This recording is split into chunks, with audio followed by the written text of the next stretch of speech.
Hey guys, my podcast guest for today is Phyllis Ershowski. She's been doing PR for the last 14 years. Amazing individual. I got the luck of actually working with her for a while, and I really enjoyed it. And I wanted to invite her as the guest. She's gotten so many awards. She's done so many amazing things. She's been living in Southwest Florida for 27 years. Smartest person you might meet in the PR space. So let's get into it.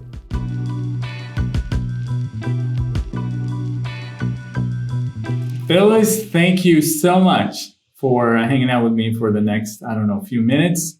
I appreciate it. I think we've had, lots of conversation over the last years, a couple of years maybe, I think. And you have great work ethic. I've seen the work, and it's an amazing piece. And thank you for that. I really wanted to learn, some of the tips and tricks that you would want business owners, as they're dealing with their own PR and so on. So maybe I'll ask you a series of questions. So first of all, the first question I can ask is quickly share with me, your business, what you do for business owners, those that are listening. I really wanted to learn more about what you can do and more about, the communication business that you have. Well, first of all, thank you so much for inviting me today. I've been very excited about joining you, and I know the great work that you have done and I've been familiar with over the past couple of years. So I'm very happy to be with you today, and we'll enjoy having a conversation with you. So I have a public relations firm that for the past few years, I've basically been a solopreneur in my firm, which has been great and very rewarding, actually, because I get to do all aspects of the work. Exactly. And I so enjoy that, building client relationships with a really diverse group of clients, everything from medical to the legal field to municipalities. So I've really had the gamut of a lot of different experiences and enjoy providing each of those clients with the very specific communication tools that they need. It's just different for all, whether they need a script for their video shoot, or they need content for their web pages, or they're writing a blog post and they want to convey their own voice. I help them each kind of find that voice and do what they need, on an individual basis. So it's very diverse and always interesting. That's awesome. And maybe I should ask, how did you ever get into this PR space? Did you just fell right into it, not even knowing it, maybe out of college? Oh, it is kind of an accidental story. A lot of people I talk to, they really enter field without totally expecting how it's going to come out. So I've always been an avid reader and an avid writer. I've always enjoyed writing. And the other thing is storytelling and talking to people. So now it all makes sense how it happened. But at the time when I graduated college, I was an English major with a minor in education. I did not really know what I wanted to do when I graduated. And I was fortunate enough to get a position at an international cruise line where they were looking for people to help out and be a floater, basically. And I ended up in their marketing and public relations department, where the vice president of marketing and PR in that company was the most amazing mentor. And I ended up really learning how to put all my skills that I had gained over the years, the writing and the researching and all these different aspects, really into building a career through his mentorship. So wow. It was very fortunate. I mean, he was so inspiring, and he really gave me the tools for the rest of my career. I mean, and obviously communication hasn't changed, but what you do has changed, right? Over the last, I don't know how many years that you've been doing this.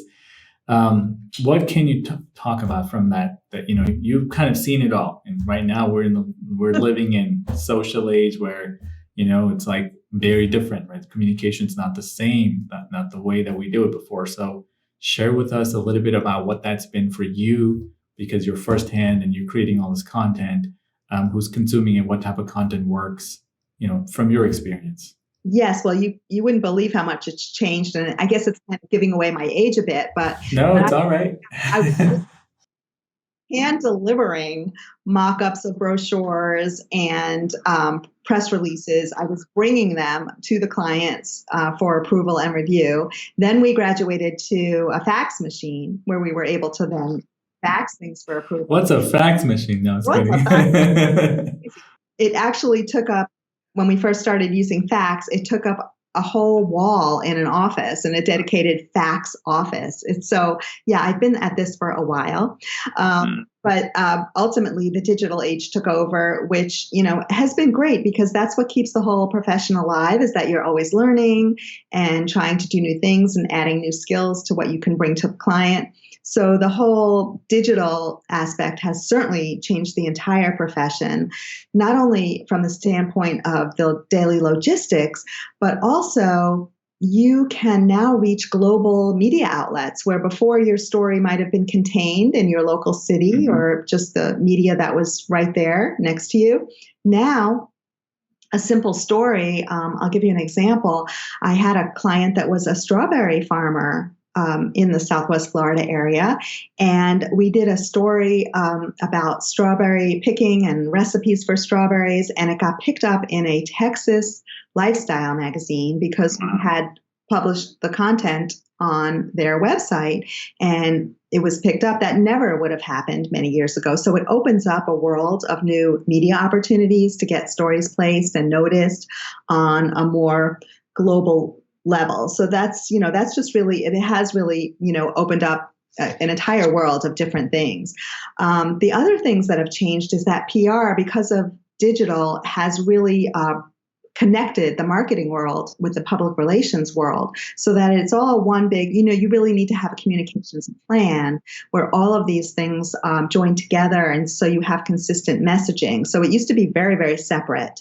And this has helped really join everything together because your firm's reputation management and your connectivity and your communication is all needs to be part of one big plan and have strategy behind that. So that's a lot of my work has changed to really get those strategies in place and do the PR planning for it. And then finally, another change that has taken place is really continuing those client relationships is so important because even though we can email and we can text our clients and our vendors and our people, at the end of the day, PR is still a people business. So you have to work a bit harder to make sure you're maintaining that personal level and those things, that are important for the connection. So much has changed, but in some ways, some things have stayed the same. And I was going to say too, what you may indirectly do is some SEO work by, having proper content put on the website or having a press release sent. There's a whole nother side of it, right? That helps the business in getting organic traffic. So that's another piece that nobody was expecting several years ago. Right. And the work that I do, I couldn't do it effectively without the kind of work that you do, because I can write all the content that I want and provide all that type of information. But if we can't get it out there to reach the audiences that we want to reach, it doesn't mean anything. So that's where your services come in. Yeah, I've seen both sides of it. And there was a time where press releases was almost used to spam because they just want to really put all the content out there because SEOs were, what's what we do. We go and we exploit a strategy until we we kill the strategy. Yeah, exactly. Then Google came out, it's like, hey, no more press releases, stop with this nonsense, right? And then we calm down. So and finally it's coming back where quality over quantity, right? And that's the name of the game that I'm in. But yes, exactly. Yeah. I look at it from the standpoint that every client who has their area of expertise and they can serve as a resource and an educator. So my job is to take those messages and get them to the people that need to hear them. So it has to have the substance. Absolutely. Exactly. And another thing that you mentioned too is that it's a people business. I think communication as a whole is a people business. It's so important, right? How do you communicate? What are you saying to them? You talked about stories. We talk about storytelling all day, Phyllis. That will be another episode. I wanted to ask you, because you're doing this for so long, what inspires you? How do you keep going, right? How do you keep going? And it's like, you really are an Energizer bunny, and I know you're nonstop at 10 o'clock at night. You're going at it, yes. Which is amazing. Like, what drives you? Well, first of all, it really comes from the people that I work with. Every day is different. I never know if I'm going to be, going to a video shoot with a client and supervising that, or, it could be a photo shoot. It could be the other day I had a day of immersion with a new client where I just spent the entire day meeting every single person involved with the organization and learning about what they do there. And I spent, many, many hours. So that was a whole day devoted to that. And, I might be serving as an adjunct professor. I've had the opportunity to work at one of our local universities in that capacity. Awesome. So it's really the level of activity and the difference in doing it every day. And another component that keeps everything very inspiring is that I always have the ability to create. And I think as human beings, we all get a lot of fulfillment out of doing that. So if I've completed writing something, or if it's even a blog post or a newsletter or whatever it might be, I have something tangible that I have created. And I guess the final thing is just, again, going back to the people, I just have the great fortune to work with people that are smart and have so much to share and add on to a body of knowledge. So that keeps me inspired all the time. And you're getting smarter in the process. Never bored. So I was going to ask you, someone who is maybe looking to get their PR game right for their business, proper communication. What do they do? Telling their stories, getting it out into the news outlets, and all the things that you do. What a couple of advice that you can give them, right? Maybe it's one, maybe two things maybe they're doing wrong that you see when you go in and start fixing things, right? What are some common mistakes or things that you would advise them, maybe on your first meeting? And amazingly, it's really back to the basics. And they always say about how important it is to just show up. I mean, I have amazingly gone to meet with new clients or potential clients where they have just been disappointed by a lack of engagement from some of the people that they're working with and not showing up for them. So I think the simplest thing is just to be there and to be available, to share your expertise and to make that effort. And along the same line is to really follow up. If you manage the expectation, you can't be all things to all people. But if you do say that you're going to do something and that you can do it, then you really need to deliver, because your word is really important, and that is what builds relationships in the long term. Is kind of keeping that. And I guess the last of it. Advice is really to listen and learn, because I think that the people that you're working with have a lot to say. And often we view ourselves as, the expert in the room, and that we have so much to give. But we also need to absorb and take in what other people know and what other people are concerned with before we move ahead with a recommendation. So I think it's really very simple, kind of person-to-person concepts, but just that idea of showing up and following up and listening. Certainly. And from people that are struggling to do their own, PR work internally, what are some common pitfalls that you see, or what some mistakes that you would want somebody to avoid, right?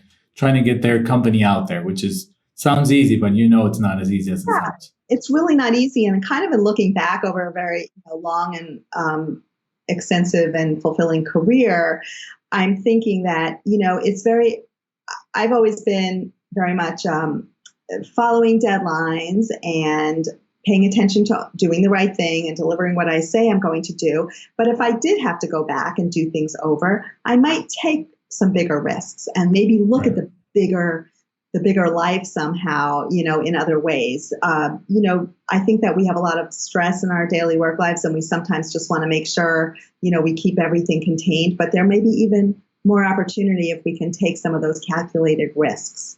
So kind of think of maybe what's the bigger life? What's the bigger picture that you can do? And caution is often a good thing, but don't let that inhibit some of the big ideas that you might have. Right. And I think there's definitely a lot of that, because people could have been a bigger business if they had done proper marketing. I mean, as it relates to me, if they spend a tiny piece of their budget on marketing, then they only hope to grow a tiny bit, right? And you Right. see that sometimes companies market very heavily, and you're like, wow, they're growing so fast. Well, guess what? They're spending a lot of money on marketing too. Sure. Maybe that had to give you an idea, right? Like a lot of businesses think it's easy, just to grow large, but on a small budget, or many times they're not doing anything and they're wondering why they're not growing. Right? That's a challenge in itself. Right. You can't remain static. So you have to find Yeah. that medium of, taking big risks and also looking at some smart growth. One thing I want to touch on, because you're a PR expert, and times like these that we're living in, there's a lot of uncertainty, and there could be, you might have an issue, and you want to come out. Hey, how do you address that crisis communication? Like if there's something happening internally in the organization that you need to reach out, like imagine a hospital, right? Like right now, like it's critical. It's critical. Yeah, if you're a warehouse employee that had a virus or whatever, and stuff like that, what pieces of advice would you give a business owner who we're trying to keep everything calm and just like, hey, we got this, right? But they don't have access to experts like you. Right. And What right should now, they it's, do? this is really uncharted territory. Of So course. for a lot of businesses and a lot of people, they've never seen anything like this before. And I have a few clients, actually thanking me because they have a crisis communication plan in place. So I would say if you don't have one, to really think through what that looks like, and having that, for your company, is having a crisis communication plan, because this would be the time to turn to it. And of course, there are some, ways to navigate, even if you don't have that, because right now all of a sudden we're all thrust into this time of crisis. So what can we do? So I am working with a few clients, during this very uncertain time, and kind of navigating the whole process of, keeping communication open, Sure. hide anything, just, being upfront and transparent. If you say you're going to talk to the media about what's going on in your own company, then appoint that time that you are going to come back and stick to that, so that you are a credible Right. source. If you have a big company with a lot of people, make sure there's one spokesperson who's carrying that message forth, because otherwise you get a lot of mixed messages and people Yep. saying many different things. So it's, there's some crisis communication strategies that you can follow to kind of keep calm. And just there's only certain things that we can control, so we can't control this whole situation, but at least being prepared to control what you can under these circumstances. And control what you are saying, at least, right? Because as a company, it's very critical. I mean, a publicly traded company, what they say could change their stock price in a moment's notice. Oh, they said such and such. There you go. And with social media and everything, it spreads immediately like a virus. Yeah. So Yes. you have to be measured and know what your messages are. Be careful with what you're saying, and tell the truth, and be transparent about it. Absolutely. Any final thoughts, Phyllis? Thank you. I really appreciate it. Any final thoughts? Anything that you wanted to share today that we didn't get around to it yet? I think we covered a great deal. I thank you very much for having me today. I guess I just would encourage anybody who's thinking of going into public relations, or if they do deal with public relations within their own company, is just to really keep apprised of what else is going on in the industry, Right. and keep connected with your colleagues. I had the good fortune of being on a conference call yesterday with more than 76 colleagues throughout the nation about this crisis. Wow. And just learning from other people and being open to that, you can just keep expanding your mind. There's really no limit to it. So just to not feel like you have limitations, and just to keep growing. How can they find you or get a hold of you? Well, they can get a hold of me. I have a website, pkecreative.com. I do totally admit to the fact that it needs a little bit of work. All good. It's always like the last person to get the work on their own. Of course. But it is there, and they can connect with me at Phyllis@pkecreative.com, and I'd be happy to help or offer some advice on next steps. Sounds like a plan. Thank you so much, Phyllis. I appreciate your time. We're going to be connecting soon. It was fun to talk to you, and hope to see you again soon. Absolutely. Okay. Take care.